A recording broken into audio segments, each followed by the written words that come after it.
Bonjour, je suis Jérôme, fondateur de City des Golf. Bonjour, je suis Fabien, pro à l'éco-golf Ariège-Pyrénées. Aujourd'hui, on va parler de puissance, comment avoir plus de distance. En l'occurrence, ça va être avec les fers, mais c'est un conseil qui sera valable pour à peu près tous les clubs. Tous les clubs, tous les swings. Avant de commencer cette vidéo, on publie à peu près une vidéo tous les 15 jours avec Fabien sur YouTube. Si vous voulez recevoir les notifications pour être les premiers à avoir l'accès à cette vidéo, eh bien il faut vous abonner maintenant et puis surtout activer la cloche parce que c'est comme ça que YouTube sait que vous voulez recevoir sur votre téléphone portable, sur votre email ou sur la page d'accueil de YouTube les notifications des nouvelles vidéos que nous publions régulièrement. Voilà. Donc on passe tout de suite à l'exercice et comment est-ce qu'on fait donc, pour avoir plus de puissance, en particulier en travaillant avec les genoux. Voilà, on va travailler avec les genoux parce que tout simplement pour moi le point fondamental de la puissance à ne pas confondre avec la force ou la vitesse, c'est que l'objectif c'est d'améliorer notre puissance pour nous permettre de créer plus de vitesse, et que quand vous regardez des joueurs pros sur le circuit, et si vous achetez des bouquins et si vous lisez certains articles qu'ils peuvent faire, ils parlent tous de la puissance sur un même ton. C'est que pour eux la puissance vient du sol. D'accord? Ils utilisent le sol et donc les appuis pour essayer de transmettre de l'énergie en fait jusqu'au bout et jusque donc à notre tête de club. Donc cette image elle est très importante, et donc c'est avant tout pour créer de la puissance. Ça ne se passe pas au niveau du haut comme beaucoup de joueurs le font, ça se passe au niveau du bas. Et donc là aujourd'hui on va se concentrer sur deux choses. On va se concentrer sur le bon travail des jambes, mais surtout le bon travail des genoux, qui vont nous permettre de plus facilement créer quelque chose dont on entend tous parler mais qui des fois est un petit peu flou, c'est le transfert du poids. Et en fait la puissance, les appuis, le sol, c'est quoi? C'est tout simplement le transfert du poids. Donc on sait très bien que le transfert du poids, qu'est-ce que c'est la logique? C'est que quand je vais monter, quand je vais faire mon backswing, je vais venir m'appuyer autour de mon appui arrière, et que durant la descente, l'impact, la traversée et le finish, je vais transférer tout ça vers l'appui avant. Ce transfert se passe au niveau du sol. Première erreur que je vois, c'est que souvent on fait un transfert mais au niveau du haut. Donc on envoie le haut vers derrière, on envoie le haut vers devant, et donc le problème c'est qu'on ne crée pas de puissance, on ne crée pas de transfert, et en fait on déséquilibre complètement l'axe du corps. Nous, l'objectif c'est de sentir, donc aujourd'hui dans cette vidéo, qu'on va venir sur l'appui droit, mais sans que nos hanches ne basculent, sans que notre haut du corps ne bascule. Et le repère, que ce soit pour ma jambe arrière, mais aussi pour ma jambe avant, on va parler des repères au niveau des genoux. D'accord? Donc, si je me mets face à vous, je prends mon club, quand je vais monter, donc je vais m'appuyer autour de ma jambe droite. On voit quoi? On voit bien que ma jambe droite ici est droite, bien alignée, et que mon genou est resté pratiquement au même endroit qu'il était à la base. D'accord? Si je me mets de profil, on va voir quoi? Eh bien on va voir que tout simplement mon genou par contre est resté aussi légèrement fléchi. Il ne s'est pas redressé, parce que ça c'est l'une des premières erreurs. Je vois très souvent une jambe et donc un genou qui se redresse, qui se déplie, et en fait soit je déséquilibre complètement mon geste, soit tout simplement je ne transfère pas sur ma jambe arrière. Donc quand je vais venir ici, en fait je vais essayer de sentir presque comme si j'avais quelque chose qui me tenait le genou, qui me retenait le genou, et ça va m'éviter de balancer mes hanches, de balancer mon genou, mais aussi de balancer mon corps, parce que ça va me tenir et ça va permettre de vérifier quoi? C'est que mon épaule gauche, quand je suis en haut de ma montée, elle pointe bien au milieu des pieds. Donc là, j'ai vraiment transféré à partir du bas. Et donc, quand je vais être ici, en haut de la montée, en fait, maintenant pour retransférer de l'autre côté, tout simplement, voilà l'action qu'on va faire. On va remettre le genou au-dessus de notre pied avant. D'accord? Vous voyez, je remets le genou au-dessus de mon pied avant. Et tout simplement, je me libère vers devant. Et vous voyez, d'un coup, je transfère.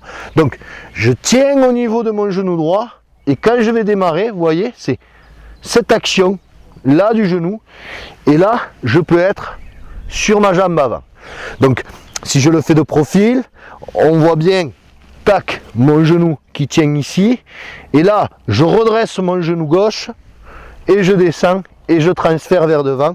Et donc là, à partir de là, j'utilise mes appuis, et surtout en le faisant de cette manière-là, à cette vitesse dont je l'ai fait, ça va aussi vous permettre de ressentir véritablement la puissance du sol, parce que là je sens mes appuis, je sens mes pieds dans le sol qui tiennent, et qui transfèrent. Donc je suis ici, je tiens bien sur ma jambe droite et je retransfère mon genou gauche vers devant.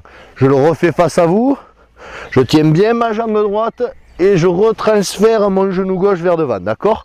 C'est cette action-là.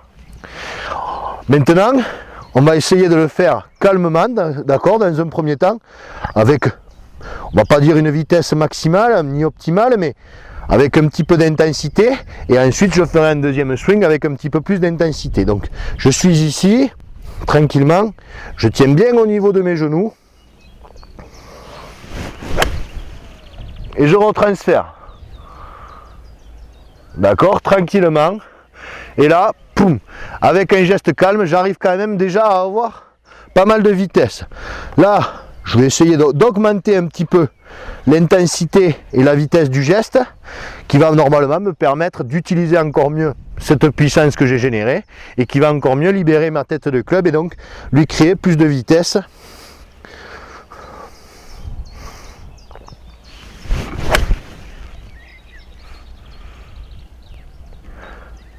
Donc j'ai bien tenu sur mes deux genoux, j'ai bien retransféré mon genou, et la balle part correctement, avec une bonne intensité, et je sens que véritablement, à partir de là, sans véritablement faire d'effort avec le haut, avec mes pectoraux, mes abdominaux, mes dorsaux, qui sont souvent ces muscles-là qu'on utilise, et qui ne sont pas en fait les bons muscles, je sens que véritablement, je peux mettre de l'intensité à mon club, et non pas à mon corps, et c'est ça qui est important.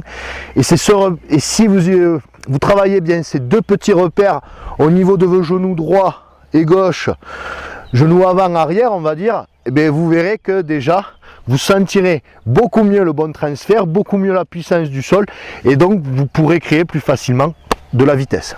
En gros, on va dire que pour avoir de la puissance, c'est avant tout donc dans les appuis que ça va se jouer, et que faut faire un essai, hein. On essaie de faire que sur une seule jambe, essayer de taper la balle, on verra que c'est impossible d'avoir de la vitesse, de la puissance, de générer un swing correct. On va réussir à taper la balle, mais jamais de faire un super swing avec un seul pied par exemple. Avec un seul pied, ou même les pieds serrés, où il ne peut pas y avoir de transfert, on peut taper correctement la balle, mais automatiquement on ne peut pas mettre la même intensité et donc la même vitesse qu'avec des pieds écartés. Donc on voit bien que l'importance des pieds et donc du bas du corps rentre complètement en jeu dans la stabilisation, mais aussi dans la création de vitesse et de puissance. Parce que le haut ne peut pas se mettre à bien jouer et à faire vraiment toute son action s'il n'y a pas un bon ancrage au sol comme il faut. Voilà, tout part du bas et qui retransmet. Et d'ailleurs, puisqu'on a, moi j'ai cette image toujours, j'utilise un lancer, on verra quoi? C'est que d'abord le lancer, ça part des appuis, des jambes qui libèrent au fur et à mesure le haut pour libérer facilement le bras vers devant, et là c'est un petit peu le même principe. Alors, si vous voulez savoir à peu près où vous vous situez en termes de distance, en termes de puissance, je vous ai préparé un fichier que vous pouvez télécharger dans lequel vous pouvez vous comparer par rapport aux distances réelles des amateurs. Alors, je dis bien les distances réelles parce que on est tous un peu pareil, c'est-à-dire que quand on se rappelle de nos coups, on se rappelle du jour où on a fait 250 mètres avec le drive, avec le vent dans le dos en descente sur terrain sec, mais ça s'appelle pas une moyenne. Donc là, on a vraiment une étude américaine qui a été faite avec des trackers, etc., qui prend les vraies distances réelles des amateurs en fonction des différents clubs, pour les hommes et pour les femmes, donc les drivers, les bois 3, etc., etc. Donc si vous voulez savoir si pour vous c'est important aujourd'hui de chercher à avoir plus de puissance, eh bien vous allez avoir la réponse. Si vous êtes en dessous, un tout petit peu en dessous, c'est pas forcément une priorité. Si vous êtes au-dessus, c'est carrément pas une priorité. Par contre, si vous êtes un petit peu loin, peut-être que le fait d'aller chercher plus de puissance sera une solution qui vous permettra de revenir un peu dans les moyennes. Donc je vous ai mis un lien dans la description de cette vidéo, donc vous pouvez aller cliquer dessus pour aller télécharger ce fichier et voir à peu près où vous en êtes. Si cette vidéo vous a plu, évidemment vous nous laissez un pouce pouce bleu, ça permet à YouTube de mieux référencer les vidéos et donc à plus de monde de voir les conseils de Fabien. Vous pensez évidemment aussi à vous abonner et surtout à activer les notifications encore une fois pour recevoir ces fameuses notifications et être sûr de ne pas rater une seule vidéo. Vous laissez un commentaire en dessous si vous avez des questions à poser sur ce que Fabien a dit là, si vous avez des questions à poser plus globalement sur ce qu'on fait, ou même si vous avez des idées de vidéos, des problèmes spécifiques que vous voudriez qu'on traite en vidéo, bien les commentaires sont là pour ça. Et puis si vous pensez qu'il y a des gens autour de vous qui pourraient bénéficier des conseils de cette vidéo ou d'une autre, eh bien, vous la partagez simplement sur les réseaux sociaux pour que, voilà, encore une fois, il y ait plus de monde qui vienne et nous, ça nous aide aussi à d'avoir plus de sujets, plus de gens et plus de moyens en fait d'aider tout le monde. Voilà, donc le lien pour les distances moyennes est dans la description et nous on vous dit à bientôt sur la chaîne ID Golf. À bientôt.